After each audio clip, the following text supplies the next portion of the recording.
What's up, Gunplum modelers? This is Strider Prime bringing you another edition of Gundam Models. First things first, Happy New Year! I hope all my Gundam modelers out there and my friends and family on Facebook and YouTube and all that stuff having had a great New Year's season and is ready to go for this new calendar year of 2015. And we are getting started with many new things coming down the road. Just seems to be yesterday I did a move something like this, like doing a video of me talking about New Year's. Oh yeah, that's right, that was 365 days ago. I completely forgot about that. Wow, does time fly. First it was 2012, then 2013, then 2014, now we're in 2015. Where are the goddamn hoverboards? Well, hopefully we'll see that in a few months. Who knows? But I'd like to take the time to say welcome to my current and my new subscribers. And I hope I do a good job for you for this calendar year. It's going to put a lot of effort this year. I have a lot of projects that I'm planning to do and get ready to work on. Some of them I've already started, and it's just I haven't shown any updates yet. I'm going to do a work in progress of one kit in particular, but that will be in maybe in a couple of weeks or so, like that. But I'll be moving on to something else that's a little bit bigger, and we'll cover that soon. But for now, as this video states, it's a review of all the Gundam kits that well, I wouldn't say all the Gundam kits, all the kits that I have made for this calendar year 2014. And I'd like to share this with you guys so you can see all the work that I've put into making these kits. And let's say we just go down memory lane and reminisce. So let us begin.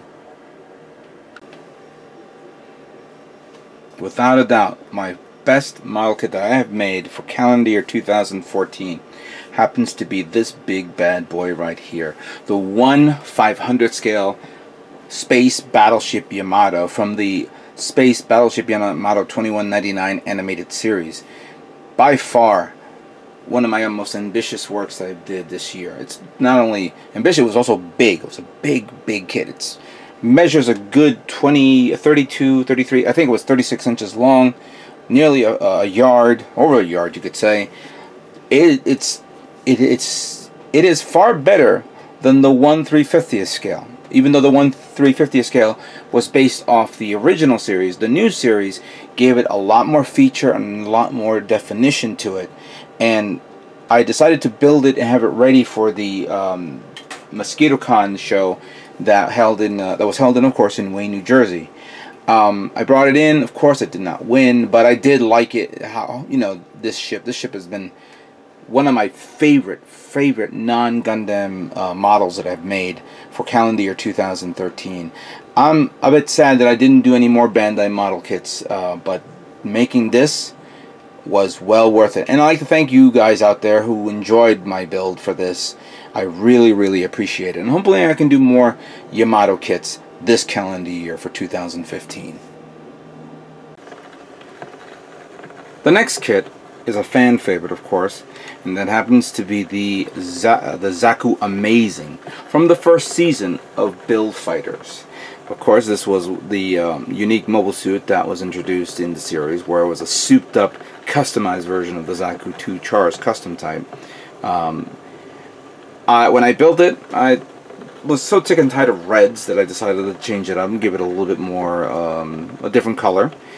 Not the most carefully, easily, you know, logical choice for colors, but I rarely use brown and beige, and I said let me try it just in case with a little bit of metallic colors on that.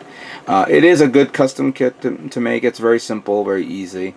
Don't knock this kit. You should get it if you get the time. But I really liked how truth be told, I really like how the Zaku Amazing came out. It's very clean and straightforward. The next kit, of course, happens to be my first place prize when I won the Gunpla Builders World Cup in New York City back in 2013, and that is of course the Strike Rouge Tori pack, Master Grade. It was a toss-up within a lot of kits that I wanted to make, and it was something I didn't think of making at the time, but many people suggested I make this for, of course, MosquitoCon. This was my second entry for MosquitoCon. As you could see, I did a lot of things to this. I did a lot of things that I wasn't comfortable yet, but then when I saw that the show was coming up, I said, you know what, let me try this. And I did a lot of pre-shading, little detailing here and there. Didn't put any decals, of course, because I think what it had was rub transfer. And I guess maybe I wasn't ready at the time. But it is what it is, and it honored me with the 3rd place prize at MosquitoCon. So it was a bit of a shock to get 3rd place for this guy. I was hoping for the other big guy to win, but regardless, I am proud of this work. And, you know, it was one kit that I wasn't actually planning to get. Little did I know I was going to get 3rd place.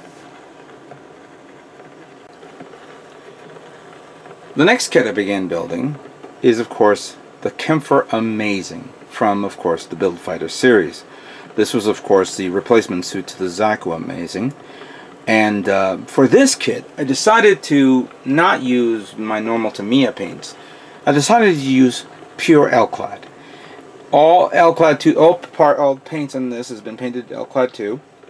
The blue is indigo blue, which was a paint that I used on my Jesta, which didn't come out pretty well.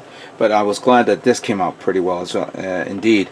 Considering the fact at the time that I started airbrushing this, I got myself a new compressor, which allowed me to control the air pressure of my airbrush.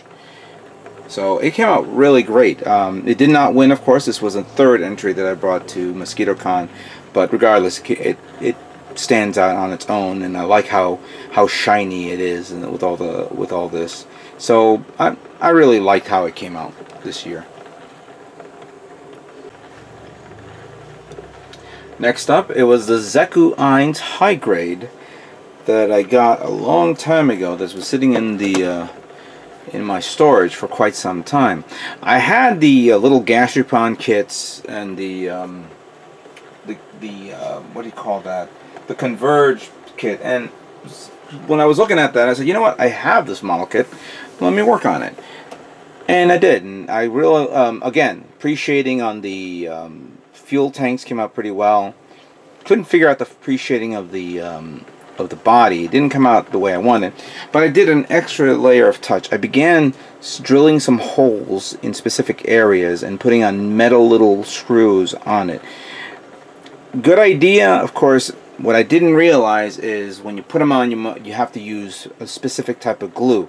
Using normal, like a Tamiya glue, will ruin the paint, of course. So you have to use something like Elmer's glue, which I did not know at the time. Another thing is that I put an LED light in the head, which was an idea, or was a good idea at the time, thinking that maybe the head's big enough.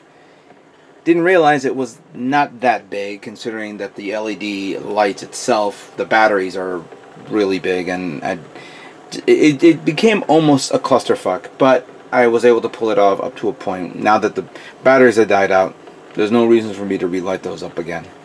But it's a good build. Next up, of course, is the Sengoku Astray Gundam SD, again from the Build Fighter series. I have the master grade of this, but when I got this, I said, you know what, let me build this little guy.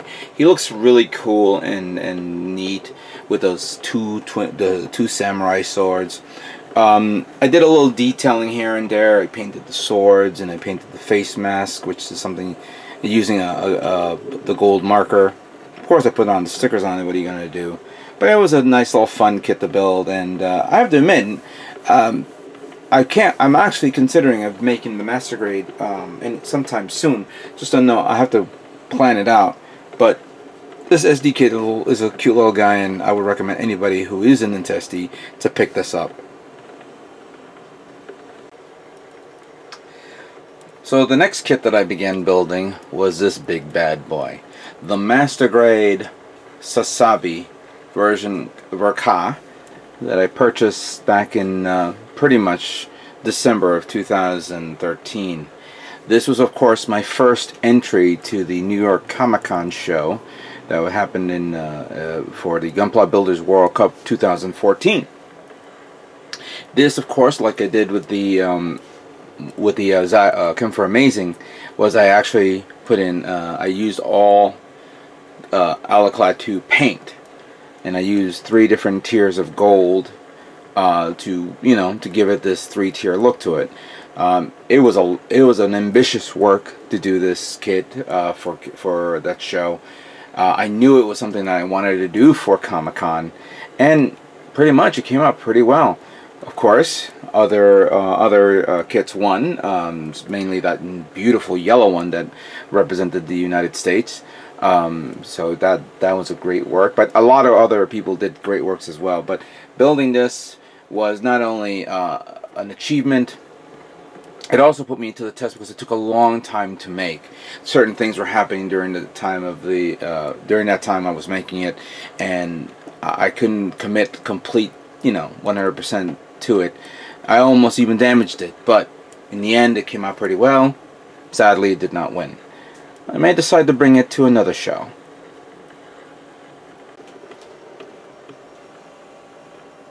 Now, we all know that in a month or so, in 2 months from now, 3 months, we're going to be getting the Master Grade version of this kit.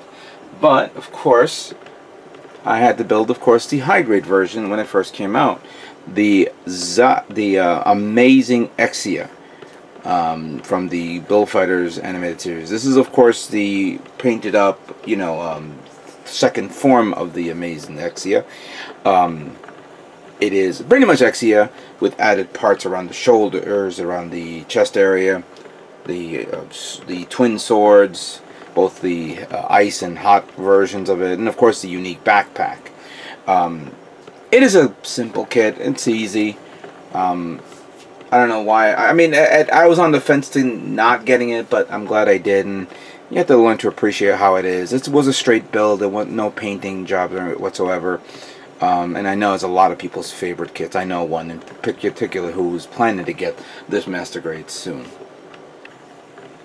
So the next kit I started to build was this guy. The 1/44 scale high grade Nu Gundam metallic coated version. Of course, from the Char's Counterattack animated series. This was one of those unique kits that was like a Bandai exclusives, or more like a Comic-Con exclusive type kits, where it was all metallic, as you can see there. I never had the Nu Gundam in high grade form, and I was always been considering buying it. But then I picked this guy up, which was on sale at my friends at Gundam Planet, and I said, "Oh, let me build this and see how it is." And pretty much it is a good looking kit. Of course, this kit doesn't give you no rooms to customize in detail, because as you remove the parts from the tree, you leave those scar marks, which is very difficult to clean up. There is, of course, tools out there that will allow you to do that, but then there'll be a lot of work, and you pretty much want to paint the whole thing all in one shot. But regardless, it is still a nice looking kit, a good looking kit, and I've been itching on getting some sort of exclusive kit, something that it's kind of hard to get, and this was one of those that I wanted to pick up. My second entry for the 2014 Gunpla Builders World Cup was, of course, the Master Grade 1/100 scale Gundam Wing Proto Zero Custom. This, of course, I put a lot of work onto this, especially with appreciating two-tone colors around the white areas. I decided to do appreciating around like the blue area, giving it a darker tone and a lighter tone. The yellows came out amazing, which was a combination of orange and yellow, and I was deeply impressed in how it came out. Again, it didn't win, but regardless, it's actually far better than what it was before. I had other ideas, but it came out great. And sadly, I'm surprised that it didn't get picked up, but I still, this was this is actually, out of the 3 custom kits that I have made this year, this was my 3rd favorite build. So the next kit that I began building was this guy, the SD Neo Zeong from, of course, the Unicorn Gundam OVA animated series. Many people were asking me why didn't I bring this to Comic-Con, and well, you know what, it wasn't in part of the entries, and regardless, even though it looked really good, I said, you know what, it has to be painted white, and turns out, look how it came out. It's not completely good, it's not the best, of course, and I did some techniques around the specific areas of the kit, which came out okay, but it's not 100% good. Nevertheless, the white with charcoal trim came out exceptional with this, and I would like to see the high grade version get this type of treatment as well. Of course, for those of you who did get those 1/44 scale versions, I envy you guys, because that's a lot of work to paint a tremendous amount of plastic. I mean, I've already heard of many people taking these kits to body shops and just what they do with cars or whatever vehicles, they do the same thing with this kit, especially when they do electroplating on it. But building this was really fun, and yeah, I really enjoyed it. It looks really unique. Next up, it is the 1/44 scale Unicorn Gundam high grade, but this was the metallic clear version. This was a kit that I actually picked up at the last minute when I was at Comic-Con. I wasn't actually going to get any more kits, but something told me to pick this up, and I did. And I didn't. Technically speaking, I do not have a high grade Unicorn in destroy mode. I have of course, the Banshee in its destroy mode, and was it in its destroy mode? Yes, in its destroy mode, and of course the Unicorn Gundam in unicorn mode. But to see this in mechanical version, pretty unique, of course. This also suffers the same issue with the metallic version of the Nu Gundam, where you're removing the parts from the tree. And if you start sending them down, you'll see the warpness on this. So there's no way around to fix that. So you have to take it as how it is. It is pretty nice to see, you know, the internals of a high grade, and I know that they made the master grade version with the clear version, so you could see the inner frame, which is kind of cool as well. So if anybody has the money to shell out over $100 for the master grade version of it, be my guest. But this is close enough for me to actually get a clear version of this guy. So next up was a tool build video of me building the 1/44 scale high grade Gundam Fenice Renacida and the 1/44 scale high grade Gundam G Self. Renacida, of course, is from the Build Fighter series, while G Self is actually from the Reconquista in G animated series. It was kind of fun to do both of them at the same time, a bit weird. Many people were probably saying, am I going to make a mistake here and there? But it came out pretty good. Renacida was a good paint job because I decided to use metallic green. I had it there for quite some time, and I thought it would be a good idea to try this on this kit. Metallic red, of course, and then I used a buffing material from Mr. Hobby, excuse me, which you pretty much spray on and then you rub it off and gives it that iron color look. So that came out really good.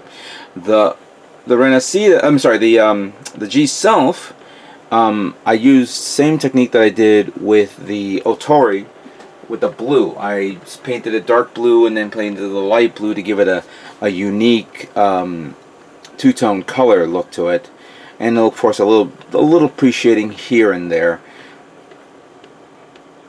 But it was a good build. I really enjoyed working on these two guys. It was a bit tough to do both of them at the same time. Many people were saying, am I going to make a mistake? Are you sure you're doing it right? But in the end, it came out pretty well, and I really enjoyed these two builds. So the next kit that I began building was the another Bandai Models video, which I haven't done. This is the Mecha Collides, and hopefully I'm pronouncing this correctly, Yuki Kaze, from the, of course, space battleship Yamato 2199. Many people were asking me, what scale is this? I don't know. This is not a scale. It's a non-scale kit. This is not the 1000 version of this. This is basically the quick build kits that Bandai released this year. Kind of like what they did with the classic quick build kits. But I decided to build this quickly and easily. And it came out pretty good. Using using yellow and red, a darker red color, and then the white, and then a little bit of pre-shading here and panel lining here and there, which kind of screwed up in specific areas. I may want to revisit it and retouch it up again because it is a cool kit, and this is of course something that I would like to work on the 1000 versions of this, because it's been sitting there for a long time and I need to work on those guys as well. But I really liked how this came out. And then, of course, during the course of the month, I began building, of course, the new Gundam kits that was coming out from the new Build Fighters series, Build Fighters Try. And that is, of course, the high-grade Build Burning Gundam, the high-grade Lightning Gundam, and, of course, the SD Winning Gundam. The three protagonist mobile suits from Build Team Try. These are really cool kits. I didn't decide to paint them because already the holidays were kicking in, and thought maybe we'll just do a standard straight build. They're really, really cool little kits to make, and I would recommend anybody to get these if you're a big fan of the Build Fighter series. I've seen some amazing work from other people, paint jobs and things like that, and many people are saying, you know, what if they make a master grade version of both Build Burning and Lightning? Would they make something for, you know, Winning? That depends on the demand, and that depends if Bandai wants to do it or not. But regardless, I'm glad that I got these little three guys to show it off. It is a fun little team that you have here, and I can't wait to see custom builds from other people when they if they get this and decide to make it this year. And this brings us to our last kit that I made for calendar year 2014. The Master Grade Unicorn Gundam version Ver.Ka 1/100 scale. I've had this for a long time, and I thought it was about high time to make this guy. I made it because I knew that sooner or later many people are going to ask me why haven't I worked on this yet. And considering that I've already painted the Master Grade version full armor mode, I didn't feel like doing it on this guy, so I thought, alright, just a straight build. And I couldn't, unfortunately, make the destroy mode version because of the face mask, which I had to gut and use it on the full armor anyway. So this one is going to be forever in its normal mode. But it looks good in its normal mode, and I kind of like it better this way. This is pretty much what Unicorn Gundam should be always, because it's never going to be in destroy mode forever. It has to be in its normal mode. And this is, of course, a nice warm-up in anticipation to the perfect grade version, which I will build soon. And that pretty much is it. What you see here is all the Gundam kits and Bandai kits that I have made for 2014. A grand total of 1, 2, 3, 4, 5, 6, 7, 8, 9, 10, 11, 12, 13, 14, 15, 16, 17, 18, 19 model kits. Half of them custom paint job, and half of them pretty much straight build. Yeah, this was great. This was a great year for me. I really enjoyed it.